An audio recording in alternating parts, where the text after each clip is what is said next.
weekly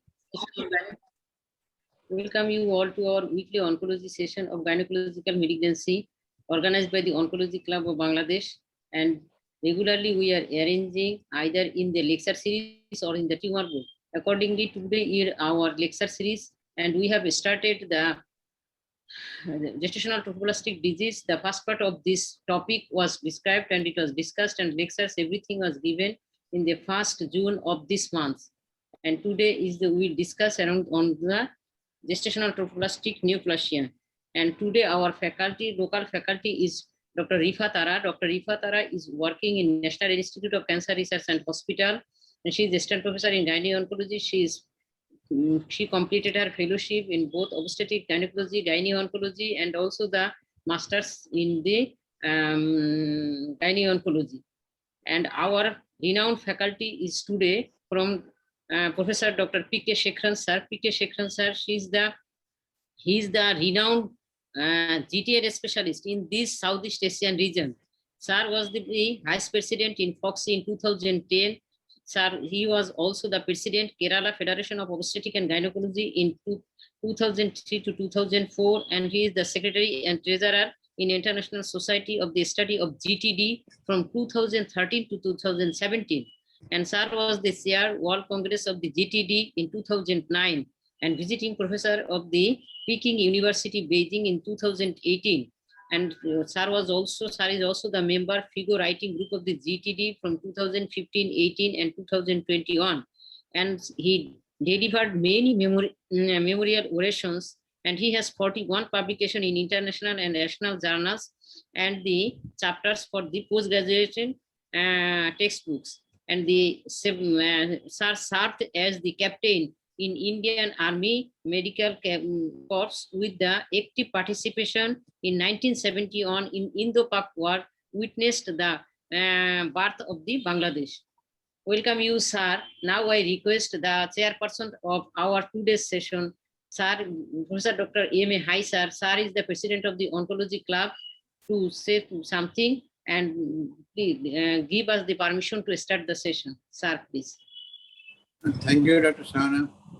Heartiest welcome to all the participants, particularly our today's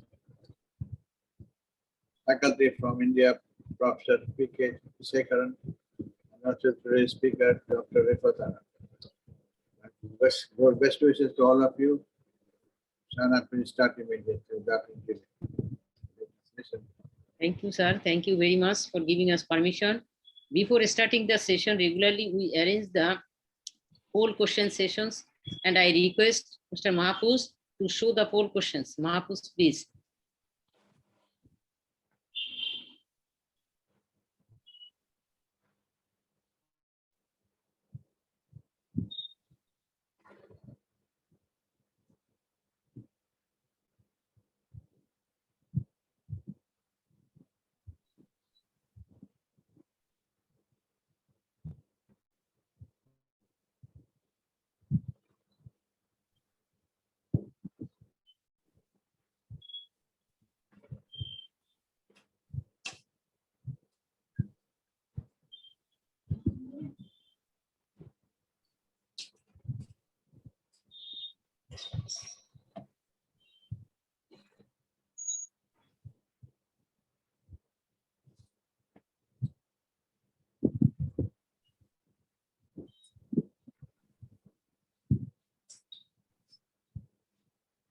Thirty seconds each question. Mahfuz.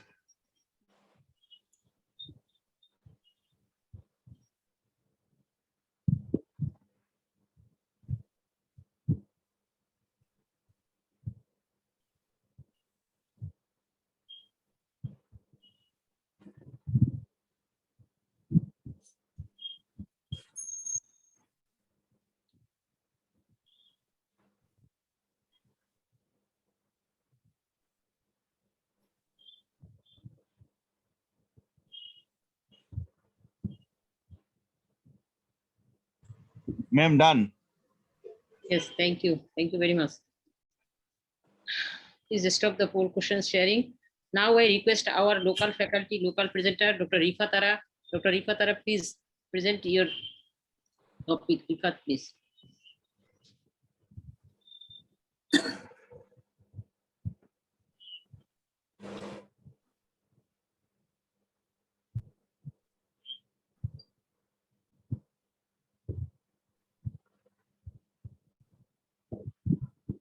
Rifat, please share your screen and unmute yourself. You are muted.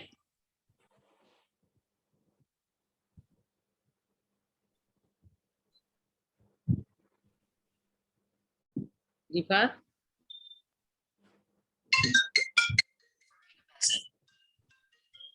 Rifat? Shahana madam, are you hearing me? Yes, yes. Please share your screen. Okay, madam, I am sharing my screen.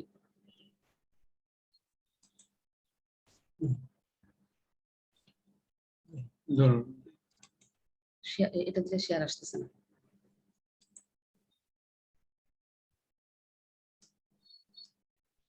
তুমি ready করো নাকি?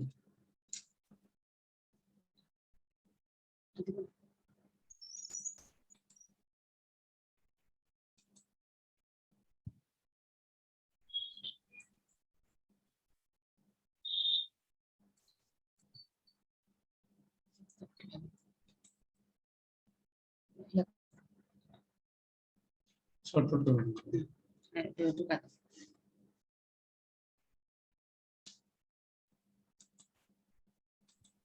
Video দিও না।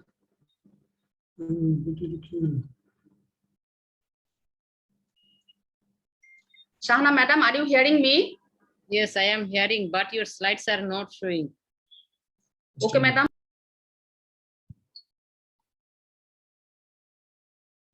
Can I share?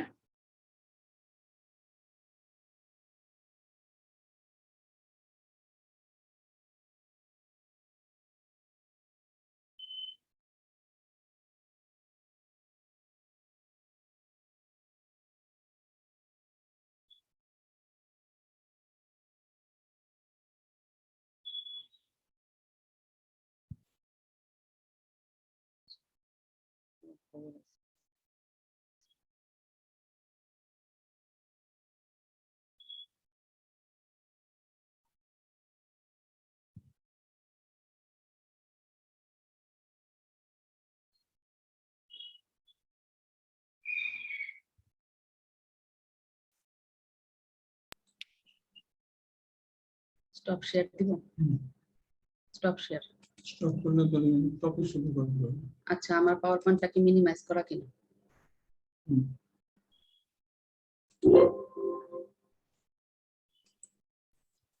আমি share করতেছি রিফাত। আমি সময় নষ্ট হয়ে যাচ্ছে। Okay, madam. Madam, is it visible now? Your own or my own? No, my own is visible. Okay, madam. Please proceed. Okay, madam, please give it in slideshow. Okay.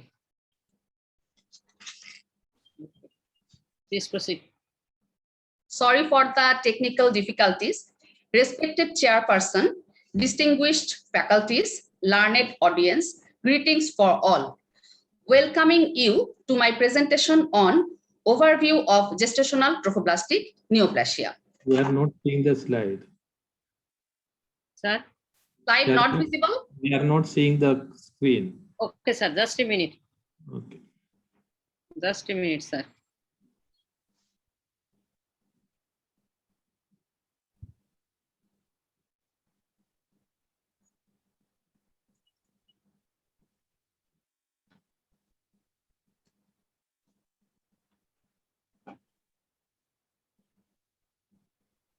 Okay, we can.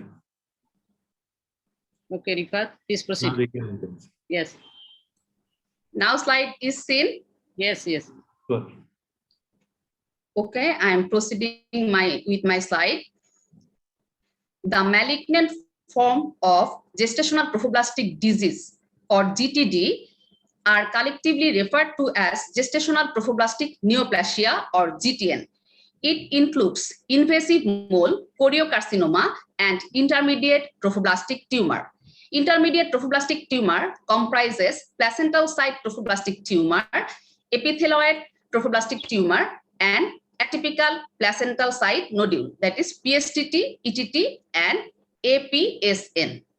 The malignant potential of atypical placental site nodule remains still unclear. GTN may be metastatic or non-metastatic. The metastatic GTN is classified into low risk and high risk group. Recently, ultra high risk group is added to this classification. The most common form of GTN is invasive mole. Among the GTD spectrum, 80% are molar pregnancy, which is benign form. 15% are invasive mole, and the remaining 5% constitute other forms of GTN. Invasive mole develops after molar evacuation in 15% of women. Here, hydropic villi and proliferative trophoblast invade the myometrium through tissue and vasculature. Extrauterine extension may be present. Metastasis to lung or vagina occur in 15% of cases. Persistent HCG or rising HCG after normalization following molar evacuation leads to the diagnosis of invasive mole. Most common presentation is irregular pervaginal bleeding. Abdominal pain may occur due to penetrating invasive mole and with intra-abdominal hemorrhage. The uterus may be irregular or enlarged, and bilateral ovarian enlargement may be present. The first picture is the Doppler ultrasound view of invasive mole, which aids the diagnosis. The second picture is the histology, which shows villi invading myometrium, which is the characteristic of invasive mole. Incidence of choriocarcinoma is 1 per 40,000 pregnancies in North America and Europe. But incidence is much higher in Southeast Asia and Japan. 2 to 3% of molar pregnancy progress to choriocarcinoma. In about 50% of cases, choriocarcinoma follow the molar pregnancy. In remaining cases, it may follow any pregnancy event. Risk increases with advanced maternal age and previous history of molar pregnancy. Choriocarcinoma may present with metastatic features. Metastasis is most common to lung, which occur in about 80% of cases, followed by vagina and pelvis in 30% of cases. Metastasis to liver and brain occur in 10% of cases, which are very fatal and make the management difficult and challenging. Molecular genetics of choriocarcinoma shows that several growth factors and oncogenes are abnormally expressed in choriocarcinoma. Increased expression of matrix metalloproteinase 1 and 2 with decreased expression of inhibitors of matrix metalloproteinase 1 is found in choriocarcinoma compared to hereditary-form mole. Karyotype is highly complex. XX chromosome composition is seen in majority of cases. Grossly, choriocarcinoma appear as irregular or circumscribed bulky growth in uterine wall with hemorrhage. This is the histologic picture which shows that chorionic villus is absent and invasion of myometrium and vasculature with hypertrophic or hyperplastic trophoblast. Regarding immunohistochemical staining, choriocarcinoma stains strongly for HCG and inhibin alpha in trophoblast. Cytokeratin is positive in all trophoblastic cells. Ki67 is diffusely positive in 50% of cells. This is the picture of immunohistochemistry panel for choriocarcinoma.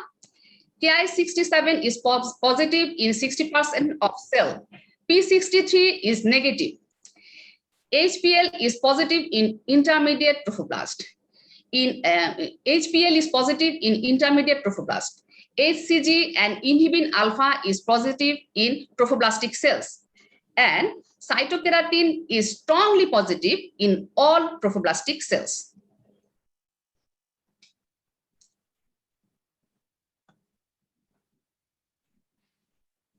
PSTT and ETT are rare subtypes, form 1% of GTN. 95% of these occur after non-molar pregnancy. These tumors are slow growing, develops months or years after initial pregnancy, may present with abnormal uterine bleeding or amenorrhea. Metastasis may occur months or years after primary tumor. Human chorionic gonadotropin is not a reliable tumor marker. Human placental lactogen may be raised, but serum HPL is not clinically useful for monitoring. Grossly PSTT appear as nodular masses in endomyometrium, and ETT appear as discrete nodules, most commonly near the cervix and lower uterine segment. On histology, chorionic villus is absent in PSTT. There is less hemorrhage and necrosis, and mitotic count is low. But in ETT, there is extensive necrosis, blood vessels preserved, and mitotic count high. Regarding immunohistochemistry, PSTT is diffusely positive for HPL, MELCAM, and cytokeratin. In ETT, there is strong expression of P63, and more than 50% cells express cyclin E. This is the histologic picture of PSTT showing mononuclear intermediate trophoblast infiltrating between the myometrial fibers. And this is the ETT picture, which shows that islands of trophoblasts are surrounded by extracellular matrix and necrosis is present. FIGO prognostic scoring system is not applicable for PSTT and ETT. Prognostic factors are advanced disease stage, interval from last pregnancy event. If the interval is more than 48 months, prognosis is poor. Other prognostic factors are advanced age, deep myometrial invasion, tumor necrosis, large tumor size, and mitotic index.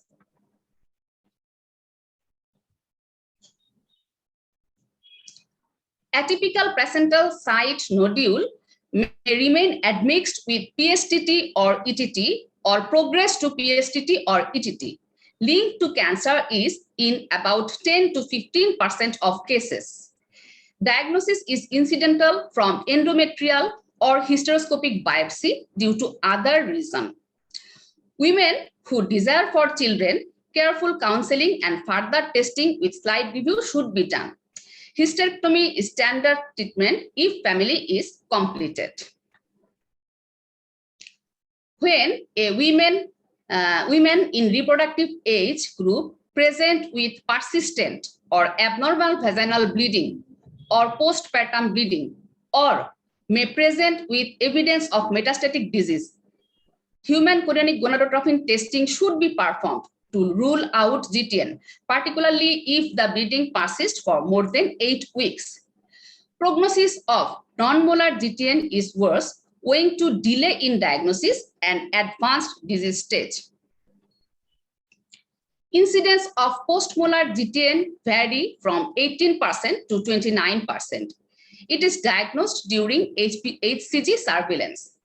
One or more of the following criteria define the diagnosis of postmolar GTN according to NCCN guideline version 2021. These are plateau HCG levels for at least 4 consecutive values, rising HCG levels for at least 3 values, persistence of HCG 6 months after molar evacuation, histologic diagnosis of choriocarcinoma, and presence of metastatic disease. For initiation of treatment of postmolar GTN, histologic diagnosis is not necessary in case of invasive mole and choriocarcinoma, but histopathology confirmation is required for PSTT, ETT, and APSN.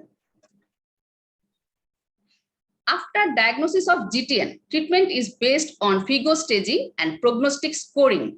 For this, patient should be evaluated. Pre-treatment evaluation include history and physical examination, including pelvic examination, complete blood count, liver, renal, and thyroid function test, stool testing, quantitative HCG assay, Doppler pelvic ultrasound, and chest X-ray. If chest X-ray is negative for metastasis, no other imaging is needed.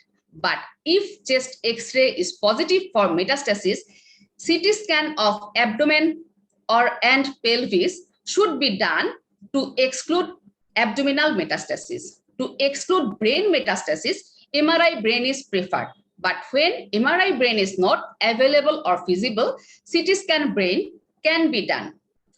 If patient has no metastatic feature in MRI brain, but has neurological signs suggestive of brain metastasis, cerebrospinal fluid HCG levels can be done. This is the FIGO staging system for GTN. Stage 1, when the tumor is confined to the uterus. Stage 2, metastasis to vagina and other pelvic organs. Stage 3, lung metastasis. And stage 4, all other distant metastasis. This is the FIGO prognostic scoring index for GTN, which is adapted from WHO classification and incorporated prognostic factors from Bakshos scoring system. 8 prognostic factors are used to score GTN. Highest score is 4 for each factor. Here, pre-treatment HCG level, if 1 lakh or more than 1 lakh, score is 4. Other factors with score 4 are liver and brain metastasis, number of metastatic more than 8, and when there is history of previous failed chemotherapy with 2 or more drugs. If the calculated score is less than 7, it is classified as low risk. But when the score is 7 or more, it is classified as high risk GTN. Now, treatment of GTN. Low risk GTN are stage 1 cases, stage 2 and 3 cases with score 6 or less than 6. Treatment of score 0 to 4 is with single agent chemotherapy with either methotrexate or dactinomycin. Several studies have shown that dactinomycin has similar or better efficacy than methotrexate, but methotrexate has favorable toxicity profile. So, for first line single agent therapy, methotrexate folinic acid 8-day regimen is preferred.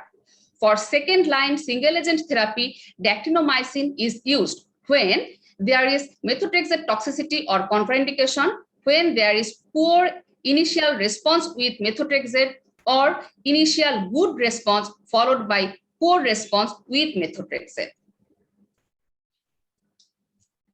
Combination chemotherapy with Imaco is indicated in score 0 to 4 cases when good response to initial single agent therapy following rapid rise of HCG, or when poor response to sequential second line single agent chemotherapy, or when there is development of metastasis. In any case, if treatment change is necessary, risk score needs to be recalculated. Treatment of low risk localized disease in uterus cases include repeat DNC or second curettage. Recent studies have shown cure in 40% of women. Hysterectomy with salpingectomy can be considered when fertility preservation is not desired. Local uterine resection is reserved for patients who require fertility and when the lesion is well demarcated. Hysterectomy removes the bulky tumor which may be resistant to chemotherapy, and this may reduce the number of subsequent chemotherapy courses and help to achieve remission. Treatment of WHO score 5 to 6 cases is multi-agent chemotherapy with Imaco, particularly if there is clinical pathologic diagnosis of choriocarcinoma. What are the causes of resistance to initial single agent chemotherapy? These are older age, high HCG level, non-molar antecedent pregnancy, histologic diagnosis of choriocarcinoma, high FIGO score, and metastatic disease. Now, treatment of high-risk GTN. High-risk GTN include stage 2, stage 3 cases with score 7 or more than 7 and all stage 4 cases. Preferred regimen is multi-agent chemotherapy with IMACO. If IMACO fails, IMA-EP or EP-IMA is preferred. If IMA-EP or EP-IMA is failed, then the disease is methotrexate resistant. And in those cases, other salvage therapies with etoposide, cisplatin, taxane can be used. Adjuvant surgeries to help remission are selective arterial embolization, hysterectomy with salpingectomy, pulmonary hepatic bowel resection, or craniotomy if feasible. This is the IMACO regimen, which is the preferred first-line therapy, combination therapy for high-risk GTN. Treatment for methotrexate-resistant GTN. Preferred regimens are TETP containing paclitaxel, cisplatin, and etoposide, BEP, bleomycin, etoposide, and cisplatin, VIP, etoposide, ifosfamide, and cisplatin, ICE, ifosfamide, carboplatin, and etoposide. Other recommended regimen is TIP containing paclitaxel, ifosfamide, cisplatin. It is to remember that granulocyte colony stimulating factor should be used as primary prophylaxis when etoposide and platinum containing regimens are used. Treatment for multi-agent chemotherapy resistant high-risk GTN. Immune checkpoint inhibitors are used here. The agents are pembrolizumab, nivolumab, and avelumab. Few studies have shown durable remission with pembrolizumab. Other agents are 5-fluorouracil, capecitabine, gemcitabine with or without carboplatin or cisplatin, and high-dose chemotherapy with peripheral stem cell transplant can also be used in some circumstances. What is ultra-high-risk GTN? When WHO score is 13 or more than 13, or patient present with liver, brain, or extensive metastasis, it is the ultra-high-risk GTN. Standard chemotherapy treatment may cause sudden tumor collapse leading to hemorrhage, acidosis, multi-organ failure, and death. So treatment should be started with induction chemotherapy with low-dose cisplatin and etoposide. After 1 to 3 cycles of induction chemotherapy, standard chemotherapy with IMACO or EP-IMA should be started. EP-IMA is preferred for ultra-high-risk GTN, particularly when there is liver or brain metastasis. When these are resistant, other salvage therapies can be used. When beta-HCG returns to normal with therapy, consolidation therapy of 4 cycles should be given in ultra-high-risk GTN. But for low-risk and high-risk GTN, 2 to 3 cycle consolidation therapy is adequate to prevent relapse. For brain metastasis, IMACO can be used with increased methotrexate and leucovorin dose. Other options are intrathecal methotrexate, whole brain radiation with concurrent chemotherapy, stereotactic or gamma knife radiotherapy for resistant tumor. Salvage surgery include craniotomy to decrease the intracranial pressure and resection of resistant tumor if feasible. Now, treatment for PSTT and ETT, which are relatively chemo-resistant tumors. For stage 1 non-metastatic disease, preferred treatment is surgery, hysterectomy with salpingectomy. In stage 1 disease, risk of lymph node metastasis is 5 to 15%. So, pelvic lymph node biopsy should be considered. After hysterectomy, adjuvant chemotherapy should be given in those patients with high risk factors, such as interval from index pregnancy, 2 years or more, deep invasion, necrosis, or high mitotic count. Treatment for metastatic PSTT and ETT are hysterectomy with salpingectomy, excision of metastatic disease if feasible, and chemotherapy with platinum etoposide containing regimen. HCG is not a reliable marker for surveillance, so surveillance with imaging is considered here. PET scan for follow-up can be considered after completion of chemotherapy and then every 6 to 12 months for 2 to 3 years. Now, follow-up.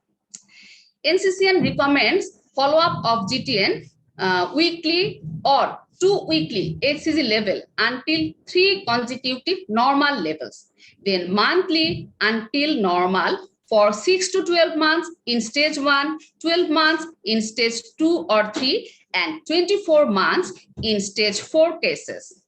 During the period of hormonal follow-up or 1 year after completion of chemotherapy, effective contraception is mandatory. Oral contraceptive pill is preferred because it suppresses endogenous gonadotropin and allow uninterrupted HCG monitoring. Additionally, it prevents ovulation of eggs damaged by chemotherapy and prevents the risk of teratogenicity in future pregnancy. Last slide, key messages. GTN is one of the most curable solid tumors in women. Failure in diagnosis, treatment, and surveillance may lead to severe life-threatening complications, even death. Centralized care is needed for optimal management. So, establishment of National GTD Center is the need of the day. With aggressive multimodality therapy, cure rates of high-risk GTN have reached 80 to 90%. Successful pregnancy can be achieved, and even after use of multi-agent combination chemotherapy.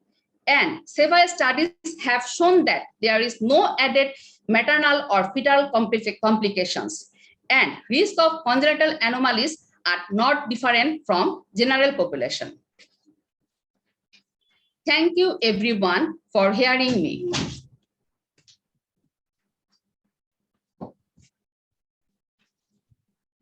Thank you, Dr. Rifat, for your brilliant presentation, but if there's some problem with the same screen sharing, I have a question to Dr. Rifat.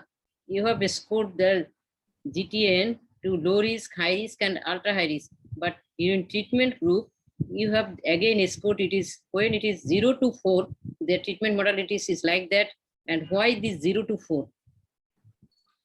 Because it is seen that when the score is 5 to 6 and choriocarcinoma is present, then it becomes resistant to single agent chemotherapy. After several studies, it is found that in such cases, multi-agent chemotherapy acts better. So what is your message? If 0 to 4, then only single agent chemotherapy? Start with single agent chemotherapy, actinomycin or methotrexate. Then if resistant, change to second line single agent therapy. If resistant, then go to combination chemotherapy. But Okay, so if the five score to is six, 5 to 6, then yes, to start with combination therapy, give better chance of remission. please give us the reference and please. put It the is reference. written in FIGO Cancer Report 2018. Okay. Thank you. Thank you very much. Thank you, Dr. Rifat Ara, for your brilliant presentation. Now I request our faculty, the renowned the GTD specialist, Professor Shekran sir. Sir, please. Okay, thank you very much. Thank you, Rifa, for that extensive presentation. I think I don't have to do much as such. Thank you very much. Let me share my screen. Okay, so everything is covered by the previous speaker, and I don't have to say much about GTN further, but still we'll again have a revision of it. Let us see.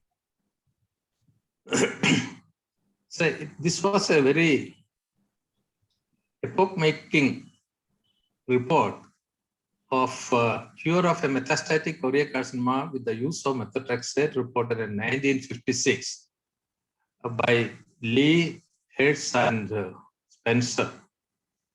And this success was reported by Arthur Hertig, the professor of pathology of Harvard University. He described or put this success as the God's first cancer and man's first cure. So this was the successful era, started the medical oncology as a specialization from then onwards. So we are having the success story. Before that, choriocarcinoma means almost 50% deaths or more than that. And now we see that even we are having more than 90% cure for all the malignant forms of the GTD. Now, overall cure rate is almost 90%, more than 90% in all forms of GTN, with preservation of fertility in more than 80% of the cases. So that is the beauty of it. Most of the cases, they are young girls who may not have completed their family. So successful treatment, if you identify the case early and treat early, you can achieve almost 100% cure with the preservation of fertility. This is because of the very sensitive chemotherapeutic agents that is available and the very sensitive tumor marker, the HCG. Cure is possible in high-risk cases with the chemotherapy, radiation, and surgery. So the extent of treatment available today is very satisfying to get a cure. PSTT and ETT, it is less tumor sensitive and there is no reliable tumor marker. That is the problem. Now, it is already said that invasive mode is the commonest form of the GTN, following heterogeneous mode mainly. After a complete mode, almost 15% or more will develop invasive mode. And choriocarcinoma may be about 3 to 4% following a molar pregnancy, but 50% of the choriocarcinoma may be non-molar. That is a problem. The diagnosis of GTN following molar pregnancy is, with the regular follow-up, is very easy to pick up. But cases following abortion or delivery is difficult to pick up, and most of them will come up with a metastatic stage, and the cure may not be optimum. The other types are placenta-site trophoblastic tumor and the epithelial trophoblastic tumor, and reaction to the abnormal reaction to the placenta-site. So complete mode will lead on to 15 to 20% of GTN, mainly as confined to uterus as invasive mode. Partial mode, the incidence may be only 1 to 5%. 50% of the choriocarcinoma will be following adnexal mode. Those cases can be picked up early. But the other 50% of following abortion or ectopic and following term delivery is not going to be easy. And it's not essential to have an histological confirmation of the disease by the HCG level itself. We are going to make a diagnosis. So this is the only cancer where you treat with highly toxic chemotherapeutic agents on the level of the marker. Now, adnexal mode may have a spontaneous regression in more than 80% of the situations, but it can lead to invasive mode, choriocarcinoma, PSTT, and ETT in a few percentage of cases. All these forms of GTN can be following after a normal pregnancy or ectopic pregnancy or spontaneous abortion. That is where we are going to have the problem. Diagnosis already said that the HCG value after molar evacuation, a plateauing or rise in HCG, plateauing is less than 10% fall from the previous value, and rise is more than 10% rise compared to the previous value. Persistence of HCG after 6 months is taken as an indication for chemotherapy, but now some people are thinking that if it is still falling, we can wait. But in our situation, we cannot wait that long, telling the patient that you are having a likelihood of developing a cancer. So let us wait and see. Patients will be lost to follow up, or they will become very much upset. So we are treating them, if it is positive, whatever level it is, after 6 months. We were treating them earlier on. Even if it is following 4 months, we were starting the chemotherapy, maybe 1 or 2 courses single agent will make them all right. but otherwise you may lose the patient. Sometimes they may come with a later disease. If there is a tissue diagnosis of choriocarcinoma, then of course it is diagnostic. There is another criteria what is taken as a clinical indication to start chemotherapy is if the HCG value is more than 20,000 after 4 weeks of evacuation, this patient is highly likely to have an invasive mole which may lead on to intraperitoneal bleed and severe shock, and we may lose the patient. So such patients are started on chemotherapy single agent and further evaluation is done. HCG assay, what you employ for the pickup of these cases after molar evacuation should pick up all the abnormal forms of HCG, because in GTN, it is the abnormal forms that will be more than the normal HCG. HCG has got the alpha and beta chain, and we call it as beta HCG because we have the antibody directed to the beta chain of the HCG, because alpha chain is similar to all the other trophic hormones like TSH, GH, FSH, LH, like that. So that's why we call it beta HCG. So that assay system should pick up all the abnormal HCGs, including the HCG-H or hyperglycosylated HCG.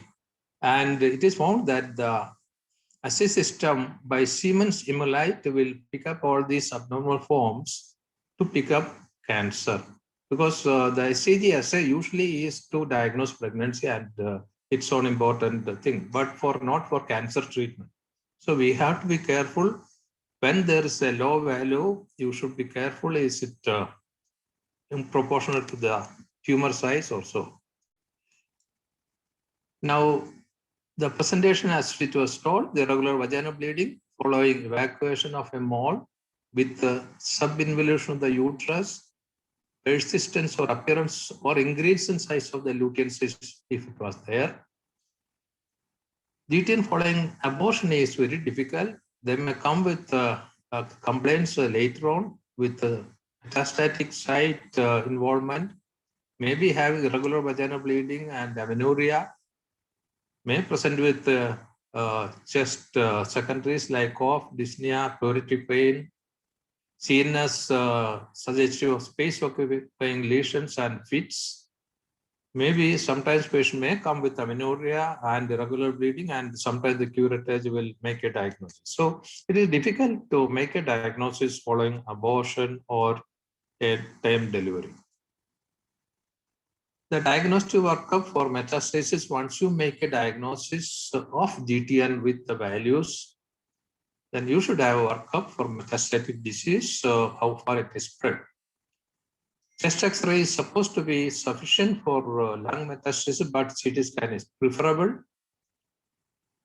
Once the CT scan, the chest X-ray is positive or CT scan of the chest is positive for secondaries, you should have further metastatic workup for the liver, brain, and other things. Whenever you make a diagnosis of GTN by this follow-up, please have an ultrasound evaluation of the pelvis and abdomen with the Doppler study. So that will help us to pick up the local invasive mole and other nodule in the uterus itself. If the liver metastasis may be diagnosed by CT scan or by ultrasound in the workup. Brain metastasis, of course, you must have the MRI, if not at least CT scan. Chest X-ray showing pulmonary metastasis should have brain MRI. That is the ultrasound evaluation of pelvis and abdomen. Any suspicion of lesion, the uterine Doppler will study and will pick up the lesion on the uterus. Now, this is the workup for metastatic study. Once you have made the diagnosis of GTN by your follow-up, if it is post-hydatidium mole, first do a pelvic Doppler with Doppler ultrasonography to evaluate the uterus and adnexa. Go for the chest X-ray.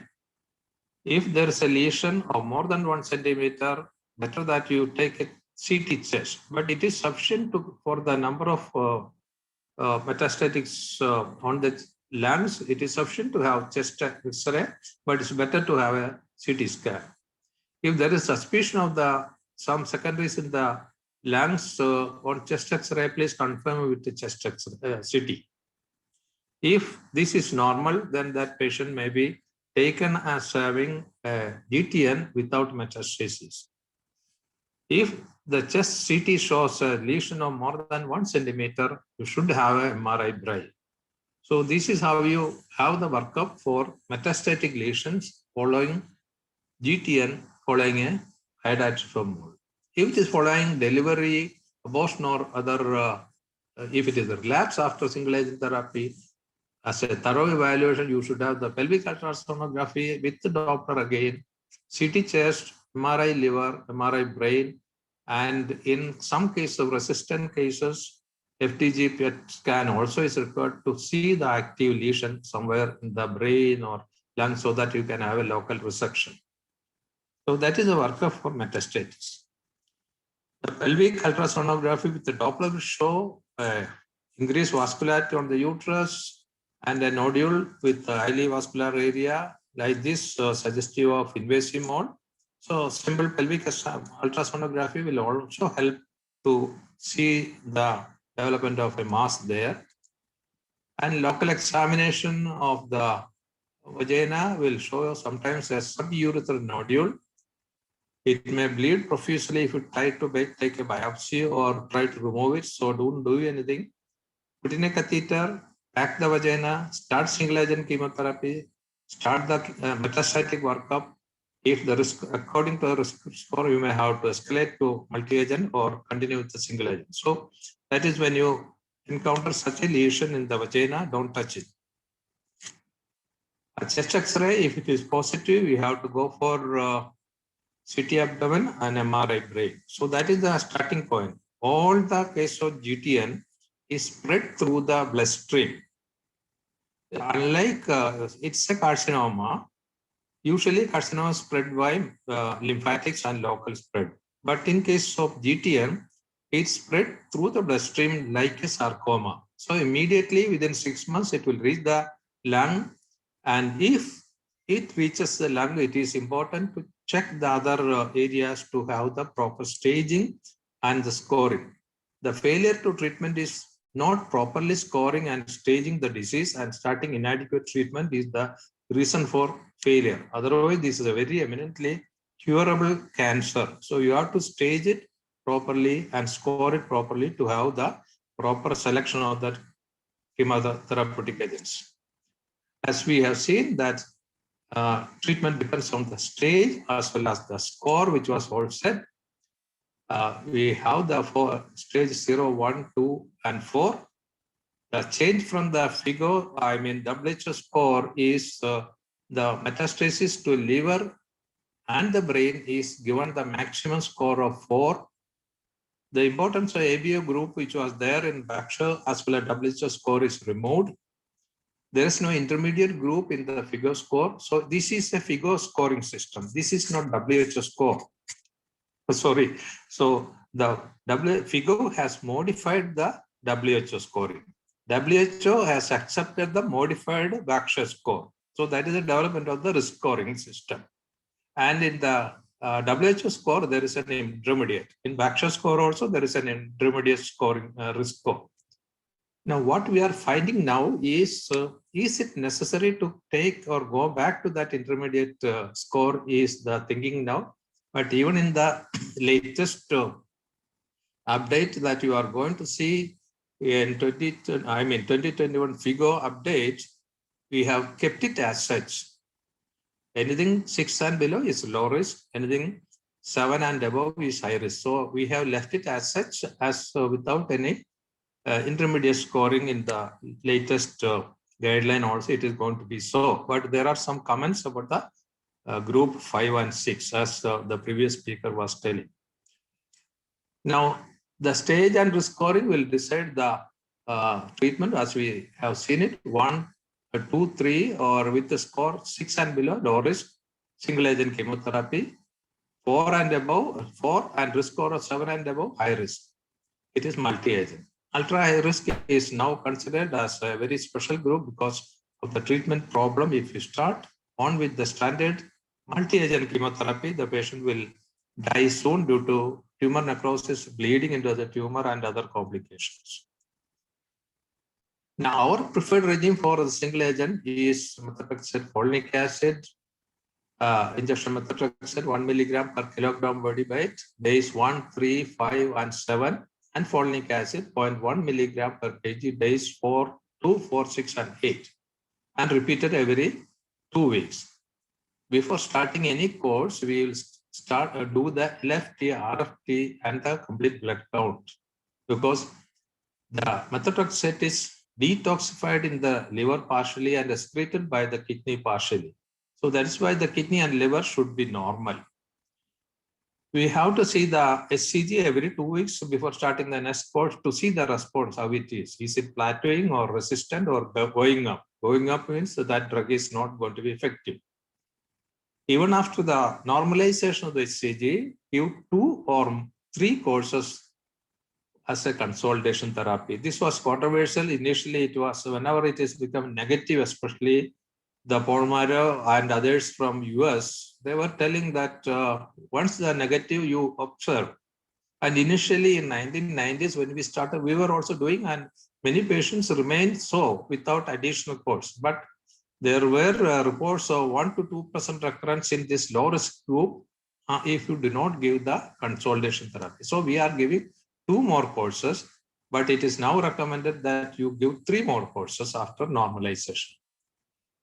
Then SCG follow for 1 year, and pregnancy after 1 year is permitted if they want to conceive in low risk cases with the single agent chemotherapy. Another single agent chemotherapy is the dose is 0.4 milligram per kilogram body weight, maximum 25 milligram, IM or IV, for 5 days every 2 weeks. This is also the methotrexate therapy. Dactomycin, we were giving the daily dose of 0.5 milligram for 5 days every 2 weeks. So we are happy, but not the pulsed one. But people are promoting the pulsed dactomycin 1.2 milligram per meter square, maximum 2 milligram intravenously every 2 weeks. So that's a single dose every 2 weeks. In this situation of pandemic, where if the patient has to take, I think probably this is an option for single agent chemotherapy, once in 2 weeks, 1 injection. Other methotrexate regimes are 50 milligram meter square intramuscularly weekly. That is weekly methotrexate. We are not in favor of it, such a single agent therapy. Now, Cochrane review in 2016 has shown that dactomycin is more likely to achieve primary cure.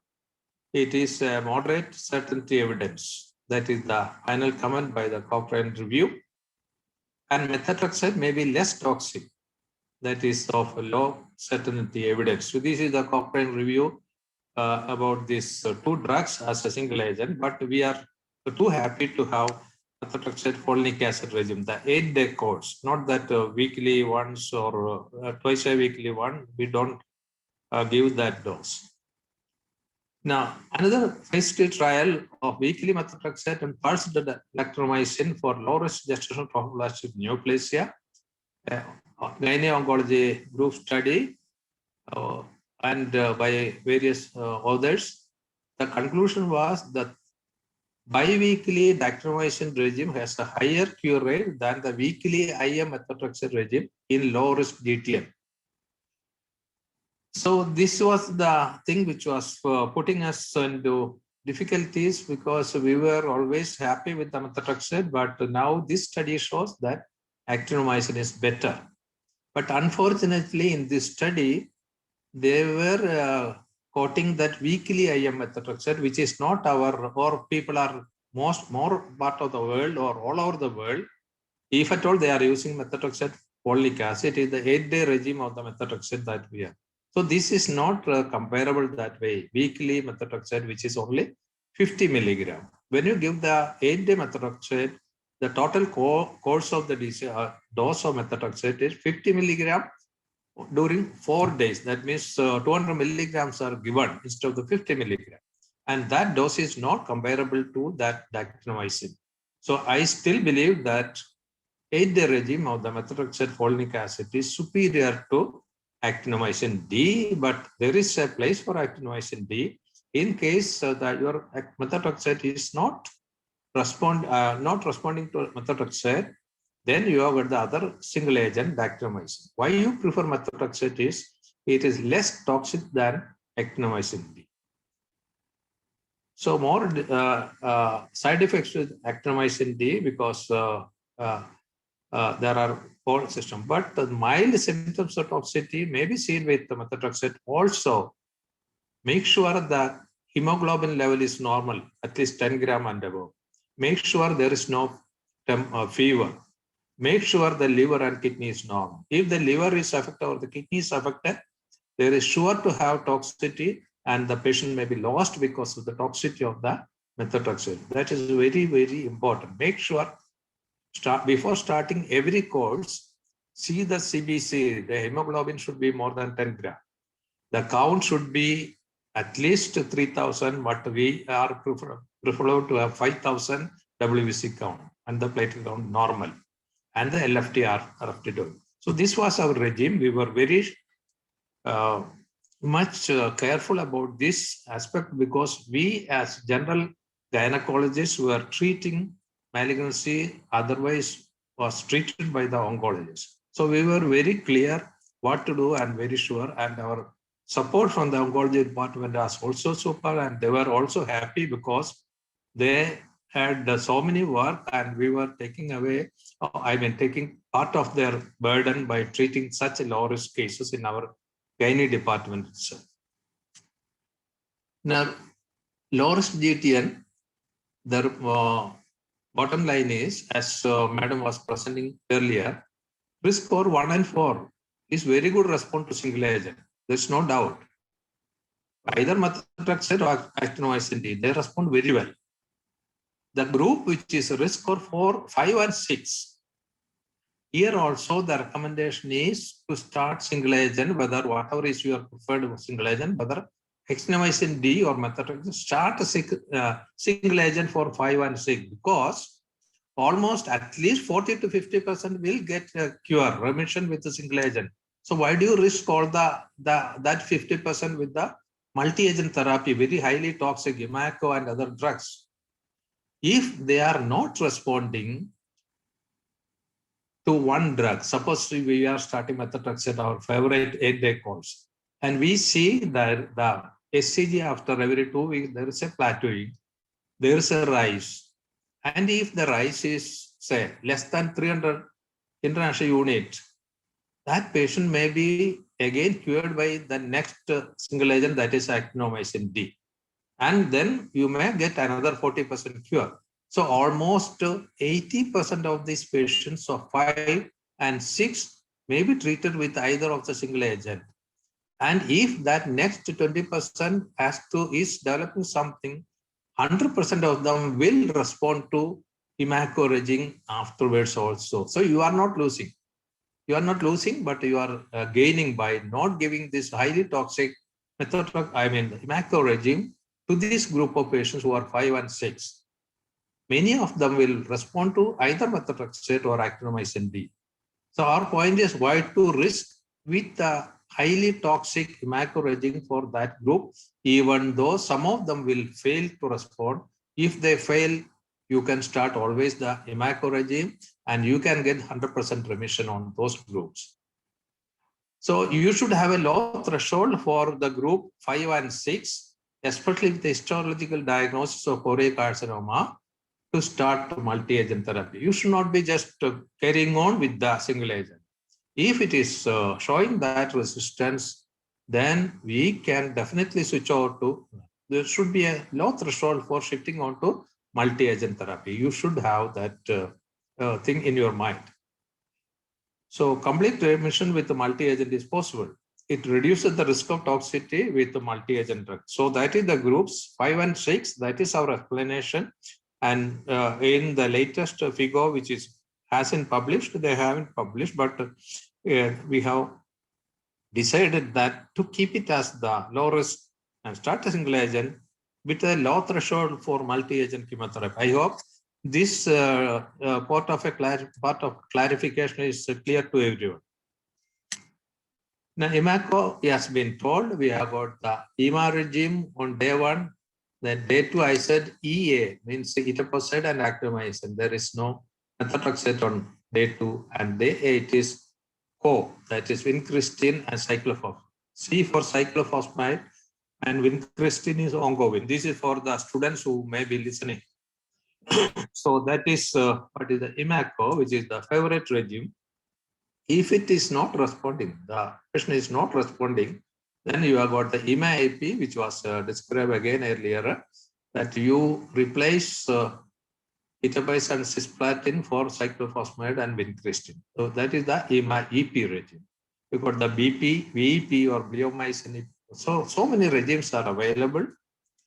And ultra high risk, again, it is patient with extensive metastasis to liver and brain, do poorly with the first line multi-agent therapy.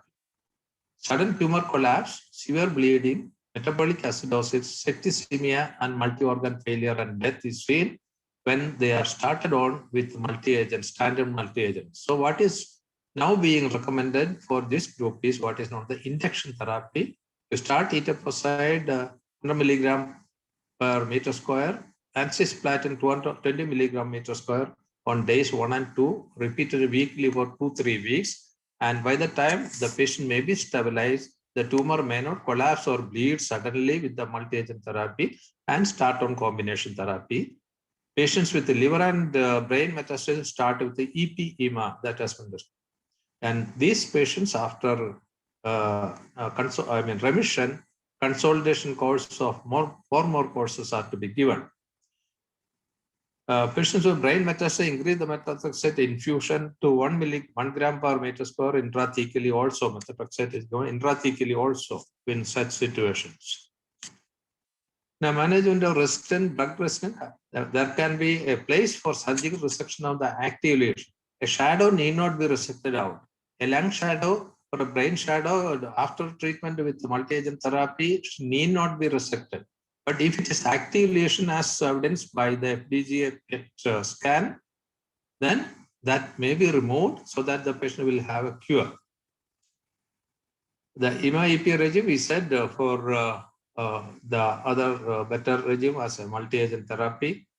Other one is TPTA, which was also mentioned for the resistant cases of which is not responding to IMACO regime. You can switch over to these regimes.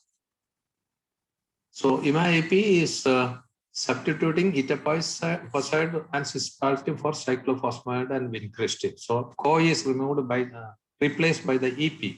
So that is better for liver and brain metastasis or resistant cases with the IMACO. You can switch out this thing. So there is no limit of changing this. And this is the the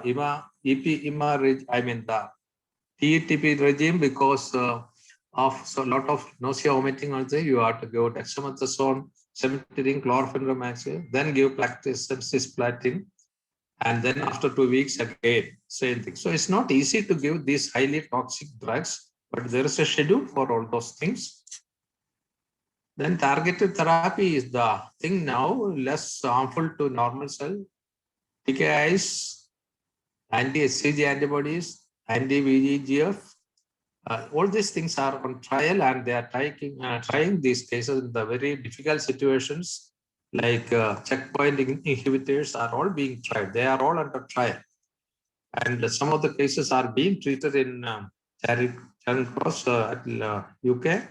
So they are trying all those things. I don't know any other center being doing this thing. I think in China also they are trying.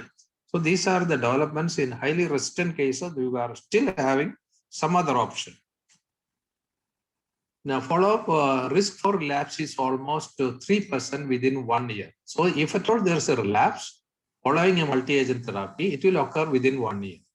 It's about 3%. So you have to have contraception for 1 year at least if they want to conceive. Then serum HCG weekly for 6 weeks after the multi-agent therapy, weekly for 6 weeks. Then once in 2 weeks for 6 months. Then you can switch over to either urine or serum HCG once a month for 6 months. So this is the schedule after multi-agent chemotherapy so that you don't miss a case of relapse after multi-agent therapy, which may be less, but you pick up and try to treat them with other. It is recommended to have lifelong follow-up with once in 6 months urine HCG. So for first 2 years, once in 3 months after the first year. So during the first year, we don't permit them to become pregnant. It is better to avoid pregnancy for 2 years. But those who had a MACO, they may develop, 30% of them will develop early menopause. So if they are wanting to have a child, don't delay it unduly because they may not achieve a pregnancy. So if necessary, they may be advised even IVF programs to get a baby. PSTT and ETT was covered very well. So for the treatment like that, you have to have the confirmation of histological confirmation is necessary because there is no reliable marker. Probably the case of PSTT will come with irregular bleeding following period of amenorrhea, and if you do a DNC, you may be lucky to get the diagnosis in such cases. It may be confined to the uterus for a longer duration. That is one thing. Metastatic spread is minimum, and they do spread through the lymphatics. So metastatic disease may require multi-agent chemotherapy. If the antecedent pregnancy is more than 4 years, that is 48 months that professor was telling, it's a very poor prognosis and most of them will die. They may not respond to any sort of treatment. So ETT is managed as PSTT, almost like. Now this was a case of a patient who had come with amenorrhea, irregular bleeding, and DNC could pick up the PSTT, and she had a total hysterectomy because it was confined to the uterus. This was the cut specimen, and this was the. So this is possible if you make a diagnosis to have a 100% cure. Metastatic carcinoma during pregnancy. Patient is having normal pregnancy and there is metastasis to lung, brain. And we had one case, I mean, not us, patient from Kerala who they were engineers, the couple are engineers working in US. Her relative is a gynecologist herself, and this patient who was pregnant had severe dyspnea, chest pain, and chest X-ray showed metastatic lesions, and she was having hemoptysis. They had gone for a bronchoscopic biopsy, which proved to be choriocarcinoma. And then soon after, she developed fits because of the tumor in the occipital region. So they carried, they had a diagnosis. By that time, it was only 27 weeks with all this workup. They started on a single agent chemotherapy, and then somehow the pregnancy was carried on to 28 plus weeks. They have done a cesarean and got the baby, and then switched out to multi-agent chemotherapy. And that baby is 7-9 years now, I think, and they were asking whether they can conceive again. I am not sure what to do, so what to say. So that was one case which we are having some experience indirectly, because we had all the experts in the group from UK, US, everybody advised them what to do. So that was a real help from all over the world. Then another case was metastatic carcinoma. So there are reports of 5-6 cases of metastatic choriocarcinoma. It may be that on the placenta there is a choriocarcinoma. Very small area on the placenta will be choriocarcinoma, and that will spread onto liver, lungs, and brain. So this is possible to have metastatic choriocarcinoma on the on a patient who is pregnant. So this was our report of our study. The earlier part, which was published in the Journal of Reproductive Medicine. We were happy with the methotrexate folic acid, 88% cure. Methotrexate folic acid, along with the hysterectomy in some cases, which is not responding well, another 3 to 4% cure. Multi-agent methotrexate folic acid and actinomycin D in 10 cases. And at that time, we had methotrexate folic acid, then followed by MAC regime, 7 cases. And only 6 cases out of the 356 cases required multi-agent therapy because, or you can say 13 cases because we were diagnosing them very early. So that the early pickup is the most important. we didn't include any of the cases following delivery. So this is a situation where that report has come.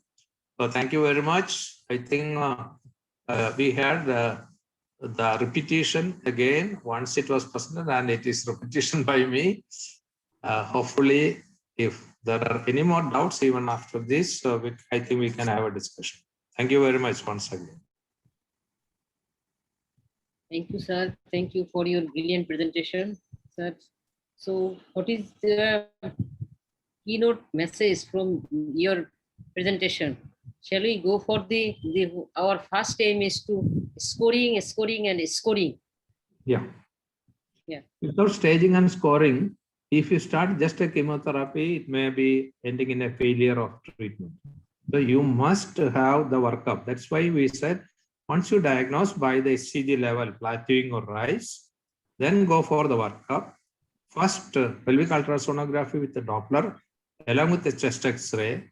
If the chest X-ray is negative, you can stop it at that level and decide on the chemotherapy, single agent. If it is positive, then you have to have a whole body workup with the MRI, CT, brain, liver, etc., and score properly.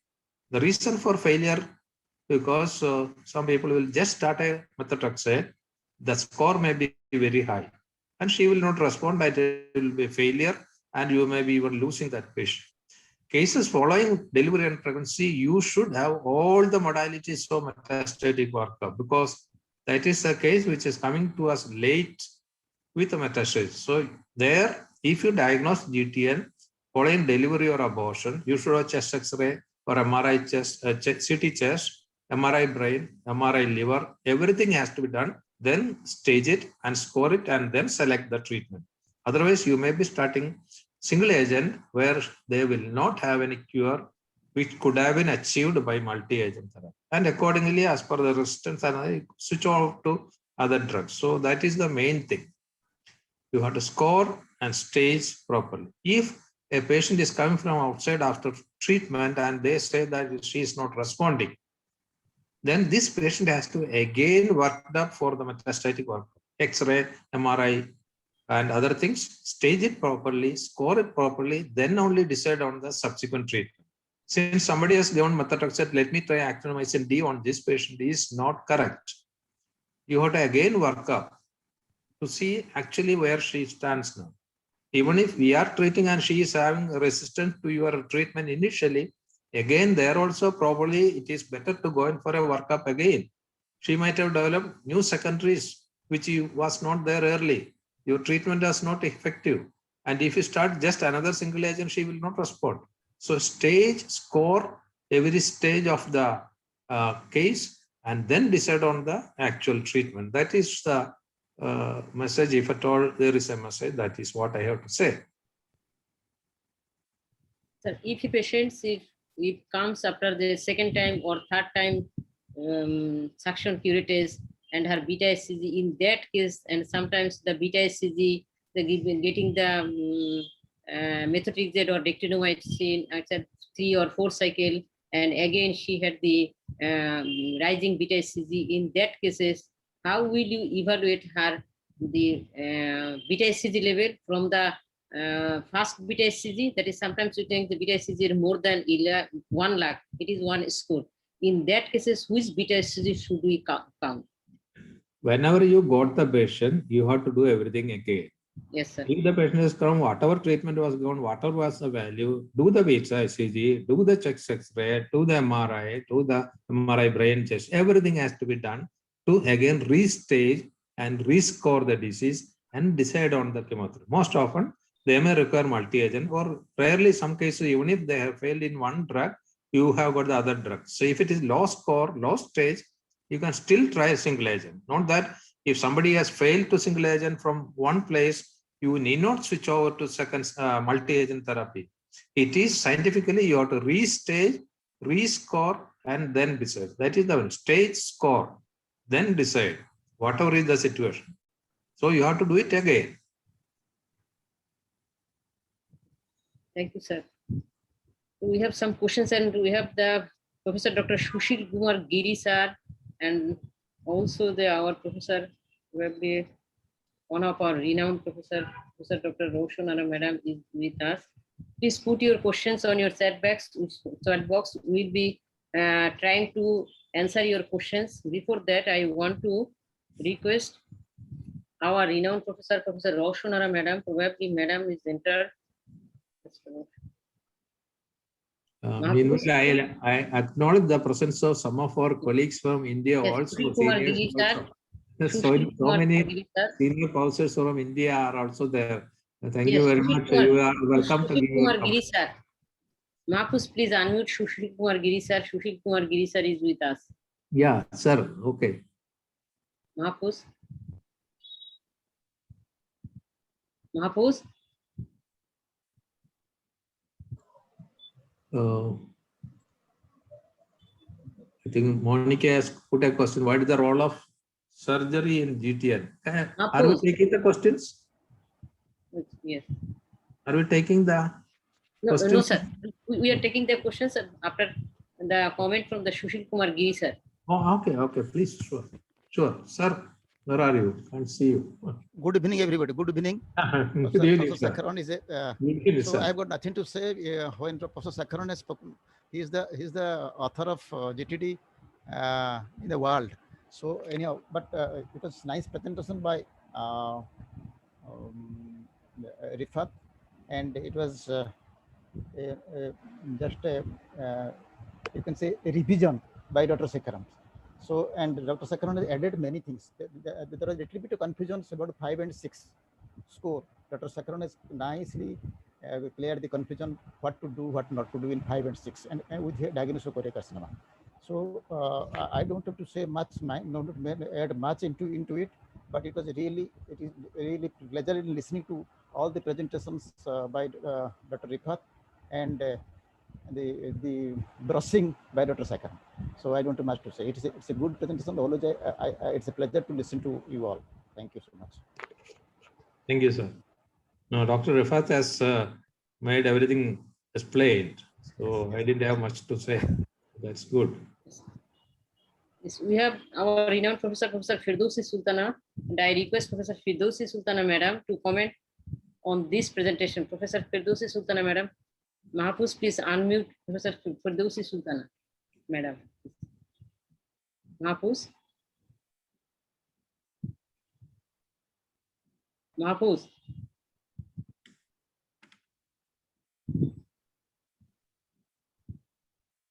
Mahfuz, Yes, ma'am.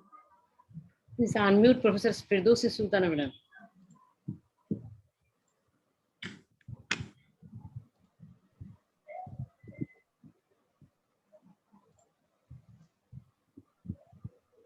Please unmute her. Ma'am আমি করছি but উনি নিজে না করলে তো হবে না। আমি কেন? রিকোয়েস্ট দিচ্ছি, ওনাকে কোর্সও করে দিছি আমি। প্রফেসর ফেরদৌসী সুলতানা। ওই হয় নাই তো। ম্যাডাম নিজে আনমিউট হইতে হবে।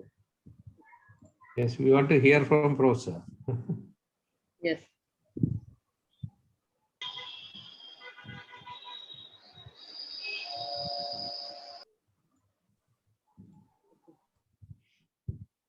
We have Dr.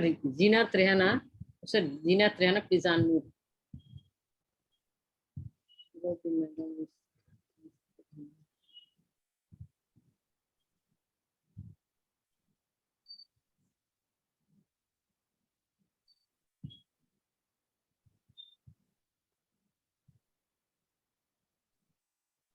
I think they're trying, but can, yeah. And they are also co-host. Okay, thank you very much. Is there anybody who wants to talk? Please raise your hand. Otherwise, we'll go to the question answer session, the chat box to the question session.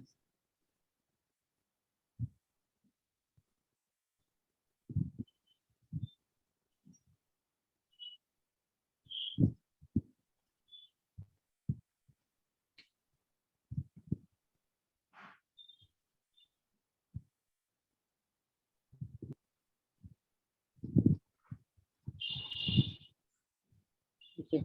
The first question is from Dr. Lutfa GP, and her question is which one is better, 5-day methotrexate or pulse methotrexate or 8-day methotrexate folinic acid regime. Dr. Rifat, please.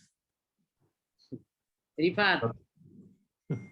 Rifat. Yes, sir.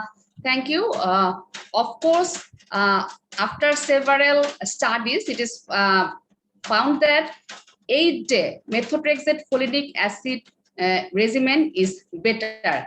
And in NCCN guideline version 2021, it is written that pulse methotrexate or intramuscular methotrexate is not recommended till date. I didn't get that point. The intramuscular methotrexate or what was it? Sir, in NCCN guideline, it is written that IM methotrexate or pulse methotrexate should not be recommended. What is it? IM or? Yes, sir. I am intramuscular, sir. Or? Intramuscular, sir. Or Pulse methotrexate, which were previously used. Nowadays, these should not be used. And it is written that 8-day methotrexate folinic acid regimen is preferable. Okay. True. IM can be given, IM or IV can be given. IM, maybe you are avoiding a pain by giving IV. The only thing is should not extravasate, especially dactynomycin is to be given IV, but if it is extravasate, it is dangerous. It may cause sloughing. So be careful by giving IV dactynomycin. Make sure you are very much in the vein by starting a drip, then slowly push it. So if at all it extravasate, it may cause sloughing. So you can infiltrate locally with the hydrocortisone and lignocaine, so that the pain and swelling and the reaction may be less. We had one case because we passed the order to your junior, like that. It was given by somebody and we had very, very difficult situation. So IV dactynomycin is to be given very carefully without extravasating the drug. Any of this drug, if it spill over your eye, your cornea may go. So be careful in handling such toxic drugs. We were happy to give IM methotrexate. We have treated more than 350 cases and now it is going on. Even my retirement, it is still continuing in our center.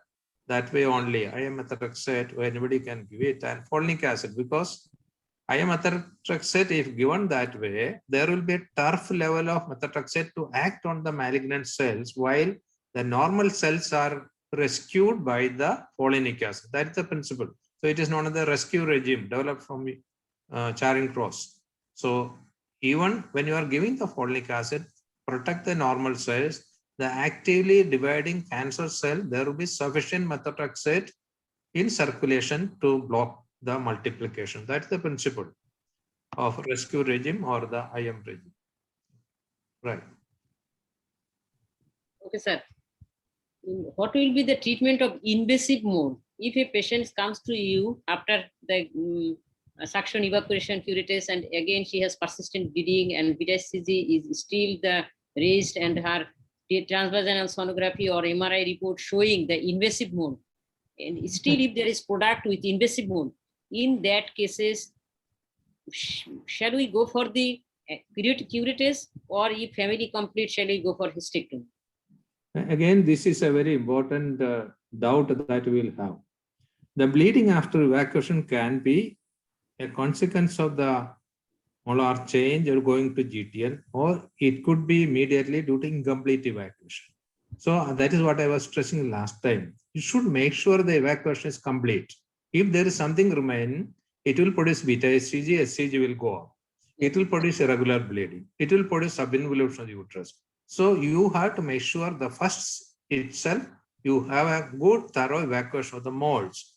And this should be done carefully and with a gentle curettage at that time. Invasive mode, sir. Invasive mode.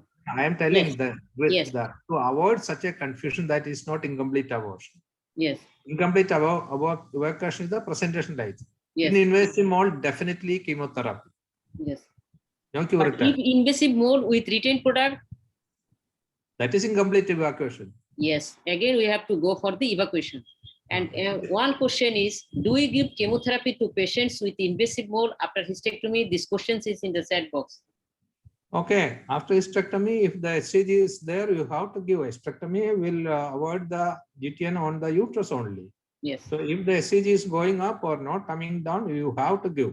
So while doing hysterectomy for an invasive mole, you have to give at least one injection when you are doing, so that the dissemination may not be there. So usually, if at all you have to do, what is the indication for doing hysterectomy is a multiparous one with the bleeding, and she is having a local lesion in the uterus. And since she is at a risk of hemorrhage due to perforation into the peritoneal cavity, okay, it is better to do a hysterectomy for such patient. But you must always start a chemotherapy, single agent, methotrexate, at least one dose before doing the surgery, and then complete the dose and subsequent dose as per the HCG follow-up. So hysterectomy is not the complete treatment. Complete treatment is with the chemotherapy till it is negative. We had 2 cases of perforation, severe bleeding, and hysterectomy was to be done very urgently at that case. The patient was to start on chemotherapy. She came late with a shock, and we just gave one injection, blood transfusion, hysterectomy, very difficult hysterectomy, and followed with the chemotherapy. Another case of perforation, it was localized, so we resected after giving methotrexate, and this patient conceived subsequently, and we have done a cesarean with the fear that our resection area may give way, but it was absolutely fine. So that is also another success story where the uterus was retained in perforation of the uterus by invasive mode. So it's all possible. Yes, sir. Okay. Thank you, sir. What are the advantages of the multi-agent chemotherapy? Advantages, it will be curing the disease, which is not achieved by single agent. So cases of high score, high stage will not be cured by single agent. So you have to start always multi-agent as per the score and the stage to get a cure. Even there, you may get 95, 96, 97% cure, not 100%. So there you have to go for alternative 3.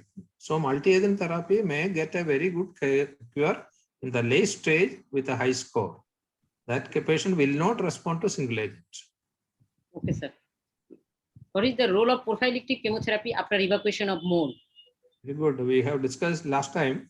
Yes, It is advised in high-risk patients, high-risk mole. What is high-risk mole is? Yes. Elderly patient, size of the uterus more than 4 weeks of the amenorrhea, bilateral thecal lutein cyst, HCG pre-evacuation more than 100,000, and the patient is not able to come for your follow-up.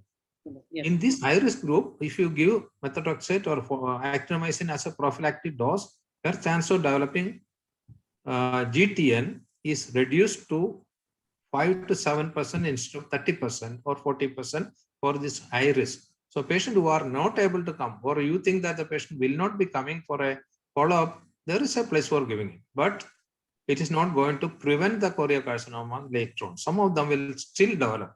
That's why follow for cases, select the cases for chemotherapy. That is the ideal thing. But otherwise, there is a place, definitely, not for low risk. Okay, Low sir. risk case will not be benefited by prophylactic. So high risk, I said, what are the criteria for putting it as high risk mode? Okay, sir. One question from Dr. Jitendra. Would like to have your view regularly prophylactic methotrexate after evacuation of molar pregnancy. Same thing. Yeah, Same yeah. thing. Okay. High risk patient who is not Yeah, possible to not going to Yes, come for a regular follow-up, you have to give something. So the risk is reduced even though they're not prevented. So you Yes. cannot leave such poor patients from periphery who is not able to come. At least give that protection. You may reduce the incidence. More than 50% or even 80% reduction of the subsequent change can be achieved by prophylactic. But if they develop choriocarcinoma, they will be having a very resistant case. So those who can have regular follow-up, we have never given this prophylactic, but there is a definite place for prophylactic chemotherapy. Definite. Yes, sir. Another question is from Anupama Bhattacharya. That is, for alternate regime in risk score 5 to 6, do you give methotrexate or folinic acid and dictinomycin in alternate cytokine? It is a possibility where the patient is not responding. We have given that way. In a case we started with the rescue regime, there was not resistant, but the fall in the SCG was not very satisfactory. So we switched out to actinomycin D, but not. It is also said actinomycin D, methotrexate, like that you can give. But a case which is showing resistance, we were continuing with the actinomycin D, not shifting, but it is a suggestion. Okay. Probably low risk cases can be treated like that also. Another question is from Dr. Monica Dewan. What is the role of surgery in GTN? Surgery is the invasive mold perforation. Yes. In a multiparous woman, GTN is not responding to chemotherapy. Why not remove that excess burden? And then she will respond very quickly once you remove the hysterectomy is done. The other thing is when there is a site in the lung or brain which is active, not the scar and other things after treatment. If it is there, the resection of that lesion will make it complete cure. So these are some of the indications where you have to do. Choriocarcinoma in a multi may not respond well, and that cases it is better to remove that bulky uterus with the cancer there by doing a hysterectomy, which is very carefully, has to be done very carefully. She will bleed profusely. So there is a place for hysterectomy even in that situation where you are reducing the burden of the tumor burden by doing a hysterectomy. It's not contraindicated. It is aiding the further sensitivity of the chemotherapy. There is a definite place. Anything else, Monica, you want to know about other things? What is in your mind? Dr. Monica. Yes, please unmute Dr. Monica. Yeah. Okay. I know her. I think she was there last Role time. of prophylactic, it is already answered. The Dr. Radhamoni Devamma, just comment. Professor. Thank you, sir. Professor. So, Monica. Okay, Monica. What else you want to know? No, sir, but just this is thing is suppose if a patient is on the chemotherapy and it is not responding to the multi-agent chemotherapy. If she's a multi, not wanting further childbearing, you may reduce the burden of the tumor by doing a hysterectomy. Even after brain and lung mets. Yeah. Yeah. Which Okay, is sir. not responding. Okay, You can remove that. Okay, sir. Okay. There is Sir, another I have question. one more query. Sir, Yes. as you said, if there is an incomplete evacuation in the case of invasive mole, so the patient came from outside and she has a report of choriocarcinoma or the GTN, but with the incomplete evacuation. So, sir, should we complete the evacuation or should we start the chemotherapy directly? You start the chemotherapy with the bleeding persist and ultrasound shows irregular thing in the uterine cavity. Gently try to remove that necrotic tissue. But otherwise, if you do a DNC on that patient, you will produce severe bleeding and even Yes, sir. perforation uterus. So it is better treated by chemotherapy because Okay, sir. it may be seen as incomplete, but it can be tumor growth, bulging and protruding into. After all, it's necrotic, hemorrhagic, Yes, sir. necrotic thing. That is choriocarcinoma is always like that. And the thing which you look like an incomplete evacuation may be a growth. And if you are going to touch and pull it, she will bleed profusely. So if she is a multi, after starting chemotherapy, there is a place for hysterectomy. But if you are trying to evacuate, even though they said that 40% cure of early GTN by doing DNC, even report from UK, as Professor Rifat was also mentioning, you don't go for that because it's not easy. It may cause perforation or bleeding, but that is the report which we have to take into, give credit for that. So there, the persistence of the disease, they do the curettage, they take away things from the uterine cavity, the beta HCG comes down, and that is how they say they're secure. But when there is such a chemotherapeutic agents available, there is the other way. When you diagnose GTN, why not you start with chemotherapy? So it's all there. So necrotic tissue lying as incomplete abortion is another sign. But you have to see the vascularity by doing the ultrasound. So that is it. Thank you, sir. Thanks a lot, sir. Thank you, Monica. Which lymph node should be sampled in PSTT and why? Which one? Which lymph node, Ripat, which lymph node should be sampled in PSTT and why? Refer. Like the same spread as endometrial cancer, Refer. same endometrial cancer or CS Yes. service, like that you have to search. Sampling has to be done. Yes, sir. Shahana madam, what are you asking to me? Which lymph node should be sampled in PSTT and why? There is, I have also already mentioned, there is 5 to 15% risk of pelvic lymph node involvement in case of stage 1 PSTT or ETT. So we can do pelvic lymph node biopsy. Rita Sarkar, to what does it mean by largest tumor site including uterus? Is it only intramyometrial portion? Okay. This question has been clarified in our 21 FIGO guideline because it was written that the tumor size including uterus. That was the word used, which was confusing. So this time we have removed. It is the size of the tumor in the myometry of the uterus, not including the uterine size. Nice. So it was a sort of a description given in the earlier editions of this one. So the present one which is coming, it may be after that FIGO meeting, virtual meeting going on, then they will publish it. Anyway, we have submitted the write-up on guidelines on FIGO, to the FIGO. So there we have clarified. It is that lesion on the uterus, not the including the size of the uterus. Yes, sir.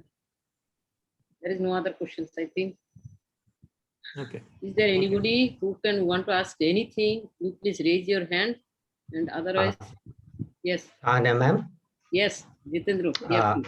Yes, greetings from Nepal, yes. and very thankful for Oncology Club and you all for Thank this you. wonderful opportunity which we have been participating from Nepal as well, and we have been benefiting immensely. And regarding today's presentation, Sakharan sir, thank you for the wonderful presentation. I have one query regarding single agent methotrexate.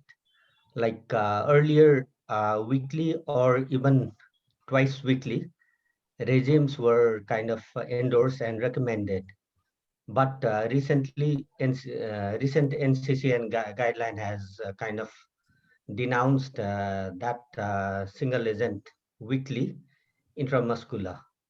But for resource constrained countries like ours, where our patients are not able to visit, make frequent visits, we feel that it would be convenient for them for weekly or bi-monthly methotrexate. So rather than alternate 8-day regime.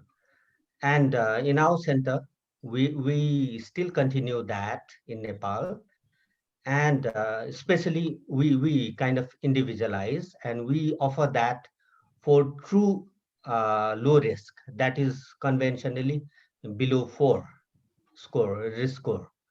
So what would be your opinion?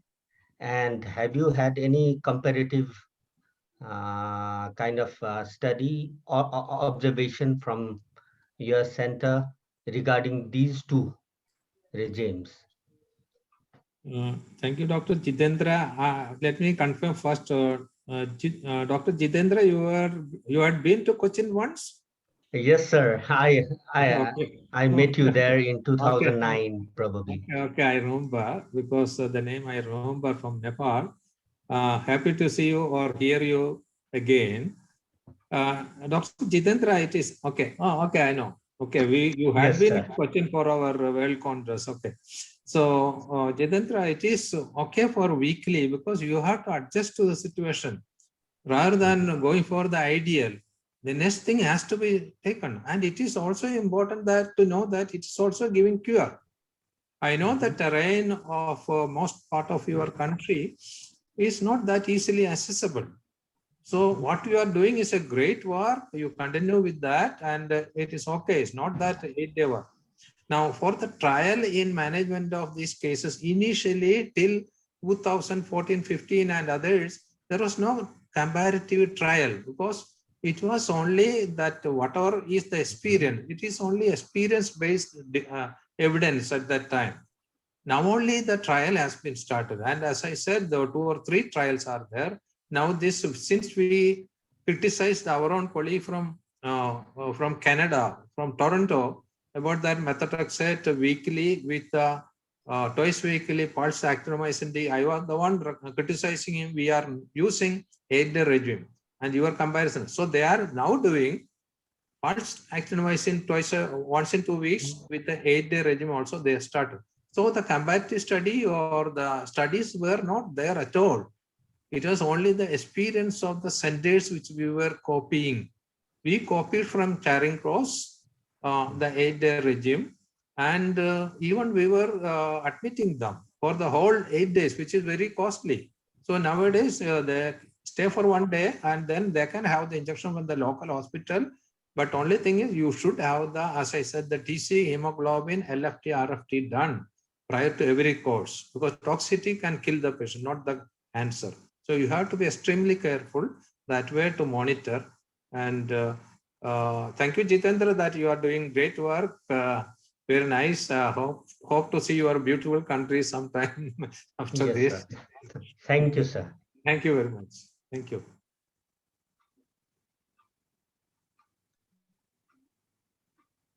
Dr. Farhana Kalam, he asked why the so many chemotherapies, 5 cycles, sometimes 3 cycle chemotherapy is needed in this, and sometimes 8, 9 cycles in the choriocarcinoma, which is not necessary in some other the tumor marker. There are some other tumors, some other malignancies.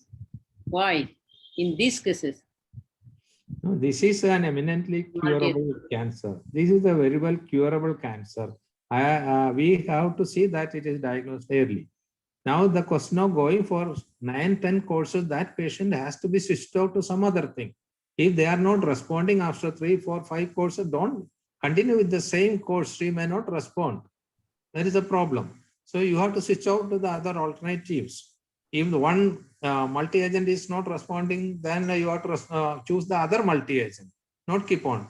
Then you have to think of surgery along with that. You have to think of radiation in case of brain mets. So all those combination therapy has to be thought of rather than keeping on to give on number 10, 11, 12, 13 courses like that. When you see they are resistant to that, switch over to other modalities of treatment, other agents, other multi-agent, surgical methods, radiation, all those things are to be thought. And still, in spite of all those things, you are getting the very good cure rate. I said 90% cure rate in all types of, all stages of GTN with the preservation of fertility. Where do you get that good result in any other cancer? So this is the cancer where you get a very good result. Only thing is, if you start picking up cases early, single agent is curative. As we have seen that 80% or 90% of the cases were treated with a single agent only because of the pickup. We were had the very regular follow. I am talking about 1990s and thereafter. Okay, thank you, sir. I think thank you, Rufat, for a wonderful presentation, making me my presentation very simple for me. I thank the presence of Professor Sushma Devi, my colleague from Trivandrum, and Dr. Dhamani from Cochin, who is a professor there. And I could see so many other people whom I know them very well. And thank you very much for going there. I am thankful to Dr. Sushil Kumar Giri again, and many other people. Okay. Okay, thank you, ma'am. Thank you, everyone. Okay, thank you, sir. Now I request our Scientific Secretary, Dr. F.M. Kamaluddin Bhai, to comment on this today's presentation and today's session. Sir, we have the request that at the end of this month, we want to arrange a workshop in GTD workshop, and where we'd like to present all the varieties of cases, what we are facing in our day-to-day life practice. And I request you, and I request also the other faculties, and we request that you please give time and stay with us in that session, in that program. Okay, thank you. Sure. And all the participants and all the medical colleges who participate regularly in our program, please, if you have any cases, and please you please collect the cases and you please send it to me, and otherwise you please communicate with me so that we can prepare the cases and we can discuss it in the workshop. Now I request our scientific secretary, Dr. F.M. Kamaluddin Bhai, to comment on the 2 days presentations regarding this presentation. So thank you, Shahana. I think it was a great session. Both the detailed presentation of Rifat and Dr. Shekran was quite, it was so effective. I was thinking like taking some snapshot and keeping in my day-to-day practice chamber, because I think the what was very interesting that to get the score properly and use the, not to abuse the chemotherapy, use with the low risk group. And the very interesting observation is if you start with methotrexate or actinomycin D and then switch to high risk group, that will help us to reduce the higher use of Imaco. That is a interesting thing, because not to jump into the multi-agent, because this Imaco is very toxic and patient suffers, struggles a lot. This is one thing. And another thing, at every stage we need to score it. I think that is very important, because once we have one score and we keep on chasing the patient with the same score, so every time we need to rescore it. That is the second thing. And the last but not the least is, it is very challenging to convince a patient to take 4 cycle and high risk group after the full response. Their patient lose the patience, because by this time they know what is the marker. It is beta HCG. So they see the beta HCG is normal, and sometimes we lose the patient. They don't continue the thing, and then they come up with the recurrence. So here I think the very important is the counseling of the patient, that this additional 4 cycle, 3 cycle is very important. So there actually it is a big challenge I see in my personal life. I have seen to keep the patience of the patient, because they are exhausted with money, with the sufferings and the disease. I think that is very important. And finally, I was very impressed to see the slide of the follow-up. This is not a classical follow-up of 3 months and then 6 months for 2 years, then 5 years. So weekly, then monthly. I think this also we can keep in our daily practice slide, in the just under the table, glass of the table, so that we don't miss it, because we should not miss the early recurrence. If you can catch early, we can treat early. And what Professor Dr. Shekran was repeatedly telling, that it is a curable disease. We should not miss the chance of curing a 98% curable disease. That is very important. And I was also happy to see the 150 participation from both India, Bangladesh, and also Nepal. That means that it could really attract people. So we all are struggling with this curative disease. I'm sure it was a very important and effective session. And Shahana, please try to share the presentation of both the presenter with all the participants, so that they can take the snapshot of the presentation and use it in their everyday practice. At least I'm going to do it. Yes. So thank you to both the presenter and to Shahana for the wonderful session. Thank you very much. Thank you very much. Thank you, Kamal Bhai. Now, thank you, sir. Now I request our chairpersons to conclude the session, but before that, we'll again go to the poll questions. Poll question, please, Mahfuz.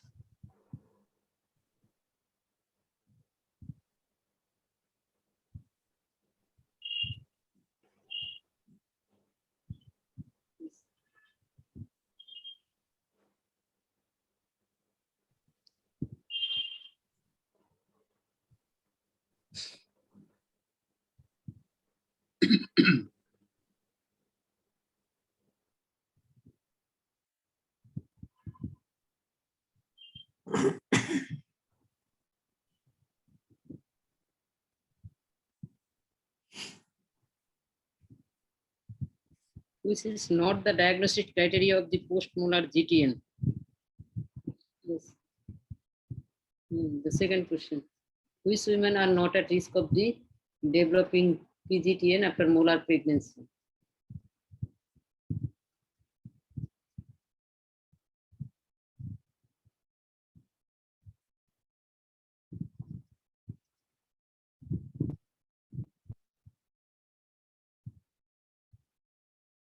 %, correct answer. Yeah. Next, 30 seconds only. Yeah.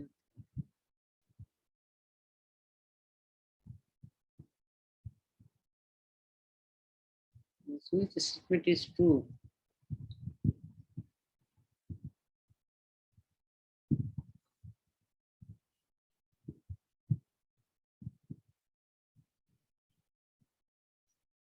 Locally invasive GTN developed in 4% of the patients after evacuation of the complete wound.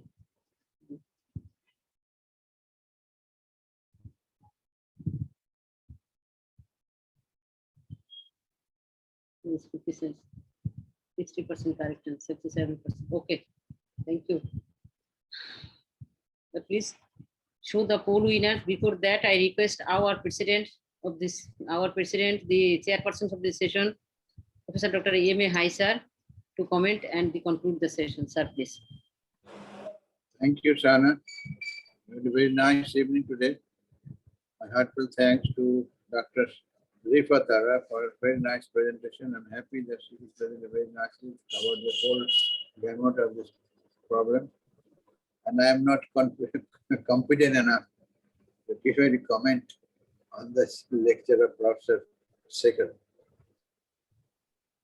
I'm just a small student here, trying to learn something from you people.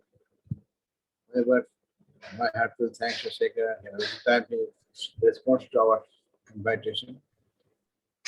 And my thanks to all the participants, particularly from India, Nepal, and other countries, and also local participants. I'm happy that from Nepal, Dr. Jitendra has taken place and took part in the discussion. And he has started that our effort is helpful to them. Hopefully, we'll be able to attract other participants or local region, even outside our regional countries. Thank you all very much. So we're almost 10:30 at night. This is all from me, Shana. Thank you, sir. Thank you very much. Even after in this age, you are every week from beginning to end, you are with us. That is our courage. And every day we are just learning from you that how courageous you are for us. And we always pray for you that continuously you can stay with us. Thank you, sir. I'm the youngest participant. Yes, sir. Thank you, sir. Yeah, we are very much happy and we feel very proud when you are with us, sir. Mahfuz, please show the poll winners.